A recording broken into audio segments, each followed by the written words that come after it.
אז בא לכם רעיון חדש שלדעתכם לא קיים בעולם? אתם כבר רואים בעצמכם מיליונרים? קחו נשימה עמוקה. יזמות היא דרך מאוד ארוכה, והיום נדבר על צעדים ראשונים במסלול.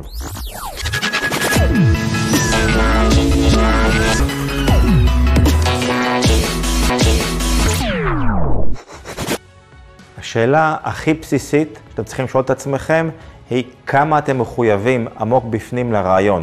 האם אתם באמת רוצים למסחר אותו ולצאת למסע הארוך והמאתגר שנקרא יזמות. המסע הזה יכול להיות מרתק ומתגמל, אבל בטוח יהיו בו גם הרבה קשיים, אתגרים ונפילות. אם התשובה היא כן, אז בואו נבחן מה הצעדים הראשונים. דבר ראשון שהייתי מסתכל עליו הוא השוק. השוק מבחינת מתחרים ולקוחות.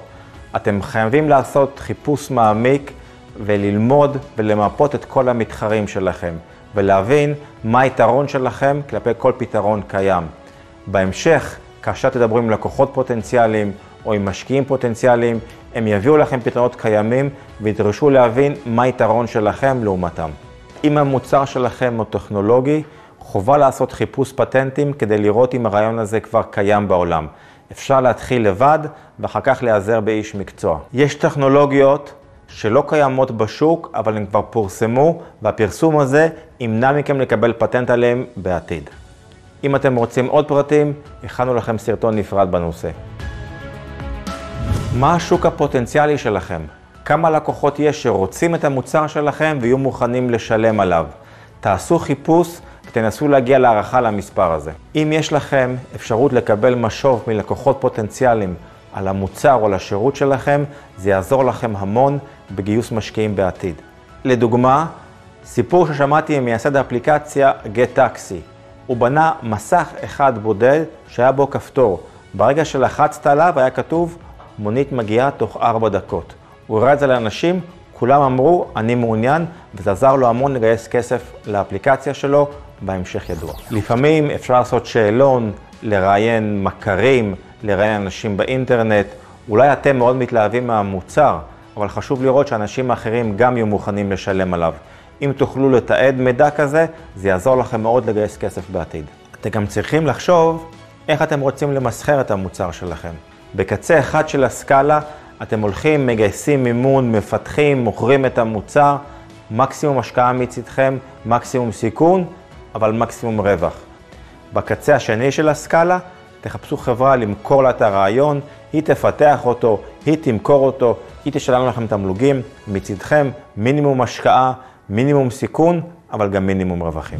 אתם צריכים לבנות גם תוכנית עסקית, היא יכולה להיות יותר או פחות מפורטת. במינימום היא צריכה לתאר מה גודל השוק, מי המתחרים, מה היתרונות שלכם, כמה השקעה אתם צריכים, איך אתם הולכים להשתמש בהשקעה, מתי נראה תוצאות. כל משקיע שתפגשו, ישאל אתכם כמה כסף אתם צריכים, איך אתם הולכים להוציא אותו, ומתי אני אראה רווח מזה. איך כותבים תוכנית עסקית? ברור שאין לכם את כל המידע, אבל א', תרשמו מה שאתם כן יודעים, ב', תניחו הנחות לגבי מה שאתם לא יודעים. למשל, בשנה הראשונה, X לקוחות יקנו את המוצר שלנו, וכל הזמן תחפשו להשלים את המידע שחסר לכם.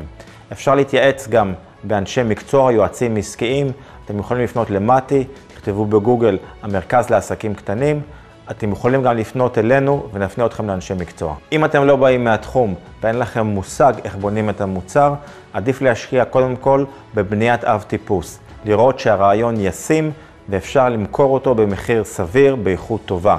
אב טיפוס גם יעזור לכם לגייס משקיעים בעתיד. כולם אוהבים לראות מוצר ביד ולא רק סתם מצגת. אם המוצר שלכם הוא טכנולוגי ויש לכם מספיק מידע איך ליישם אותו, אחד הצעדים הראשונים שאתם רוצים לעשות הוא להגיש בקשת פטנט כדי להבטיח את הזכויות שלכם בעתיד. אסור לפרסם שום מידע על ההמצאה לפני שאתם מגישים בקשת פטנט. אם תרצו לראות סרטון בנושא הגשת בקשת פטנט, הכנו לכם לינק. לסיכום, יזמות היא מסע ארוך, אין הצלחות בין רגע, וחשוב מאוד להבין את כל התהליכים לאורך הדרך. אני מאחל לכם שתהיו יצירתיים, שתזכו לממש את הפיתוחים שלכם, שיהיה בהצלחה.